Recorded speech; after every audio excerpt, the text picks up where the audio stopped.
Thank you, Mr. Speaker, sir. Mr. Speaker, sir, I rise to speak in favor of the Fiji Investment Bill 2022. Mr. Speaker, sir, with this bill, the Investment Fiji will truly reflect the mandate for what an investment promotion agency should be and why it is important for Fiji to stimulate investment and exports and contribute towards economic growth. Mr. Speaker, sir, Investment Fiji promotes investment and exports, and in doing so, it treats both domestic and foreign investors alike, and this bill further ensures that impediments faced by investors and exporters are removed or minimized. Investment Fiji as an IPA is a huge challenge. It has to compete with hundreds of other IPAs and similar agencies globally that are doing the same for their respective countries. Mr. Speaker, sir, it is therefore vital to have a robust and dynamic IPA for Fiji with clear mandate and well-resourced to carry out its mandate. The Fiji Investment Bill provides just that. For the past 2 years, we have suffered in terms of attracting investment because of the pandemic. But now is the time that we have to go out and promote investment and exports to enhance our economic growth. And that's precisely what Honorable Koya did just after the last Parliament. He was in Dubai attracting investment and talking to the investors. Mr. Speaker, sir, our private sector has endured and showed resilience in the most difficult times. Most businesses have carried on despite logistics and supply chain constraints, as well as travel constraints because of closure of borders. Just as the promotion of tourism, we will need to promote investment and exports in several sectors in which we have comparative advantage. Investment Fiji has a huge role to play. By giving Investment Fiji clear mandate with checks and balances, this can be achieved. Mr. Speaker, sir, in a period faced with unseen economic headwinds, we need to rely on Investment Fiji and all other relevant agencies to work together to reset our path to economic growth. With this mandate, Investment Fiji can stand along with some of the best IPAs that we have globally, such as EDB Singapore, Dubai, and others. Mr. Speaker, sir, Honorable Prasad, when he was speaking, he started off with his favorite line, that is, there is nothing much to be said. And he often does that because he really did not understand, and he loves the idea of giving grades. He gave grade C to somebody, grade 0 to someone, and he was all over the place when he was speaking on that subject matter. And I'm wondering, what grade will he give to himself? Did he really speak on the motion? He was all over the place. He gave himself A++. Yes, but I think we will grade him F because he failed on talking on the subject matter. Mr. Speaker, sir, he also spoke on the legislation that was passed initially, a couple of months back. But this bill is to give mandate to Investment Fiji as an institution. When Investment Fiji will get the legal mandate, it can start doing its work. And that's what this bill is all about.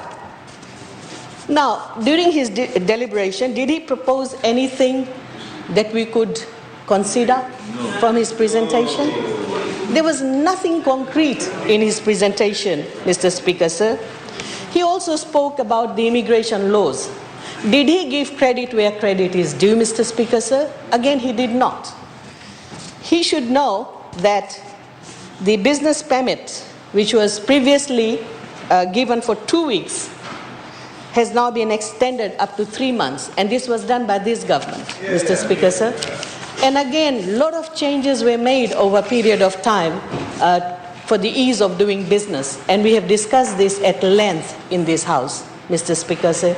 So much of reform has taken place. But then again, he's on another mode at the moment. We understand that he can't focus on the subject matter because he's only thinking of how can he sit on this side of the House? But you have to wait for quite some time, Mr. Prasad. It's not going to, Honorable Prasad, it's not going to happen soon. Again, Honorable Tuisawao, that's his favorite subject area. He always loves to talk about reserved and restricted list. Reserved and restricted list is an impediment. It's an impediment to investment. I'll give you a good example. A good example is the shipping services.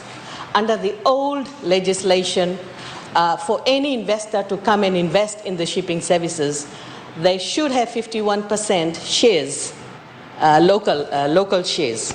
There has to be 51% local shareholders to do the business.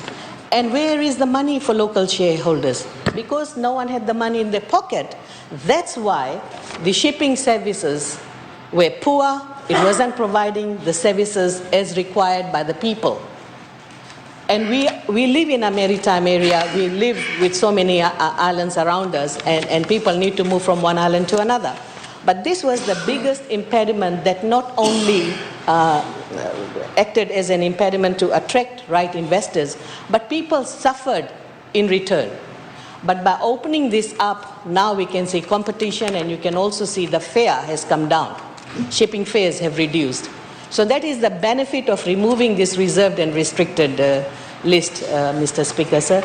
I've also heard about fly-by-nights, that, if the investors come in, then who is going to monitor? And we have clearly stated, and even Honorable Koya has clearly stated, that look, Investment Fiji should do its job, and their job is, as a promotional agency, they should be promoting investment, bringing investors into the country. But we have other agencies. We have other agencies like FERCs. FERCs can be monitoring whatever they have to do. And similarly, Immigration Department will be also monitoring the type of investors coming in, and particularly character, and in case there is any fraud related to that investor and so forth. The reason being because they are connected with the rest of other immigration agencies around the globe. And it's easier for them to access that information rather than Investment Fiji trying to get that information. It's hard. And again, fly-by-nights, Mr. Speaker, sir, I have worked at Investment Fiji previously, and I can share my personal experience, and that was the reason why I left that organization within 1 year. Mr. Speaker, sir, and that was during the time when we were attracting investors from some countries. I won't mention the countries. But then the officers at Investment Fiji, and this was reported in the Auditor General's report as well, that these investors came in within 5 years. Their interest was to get citizenship. And to facilitate the citizenship, rather than to facilitate investment, to facilitate citizenship, there was a lot of corruption in the organization, and that was reported by the Auditor General's report. I'm talking about the criteria and the law that was set then. But this legislation is going to change that, and as well as the immigration, the changes that was made to the immigration law, Mr. Speaker, sir. Thank you, Mr. Speaker, sir. I thank the Honourable Minister for contribution to the debate. I give the floor to the Honourable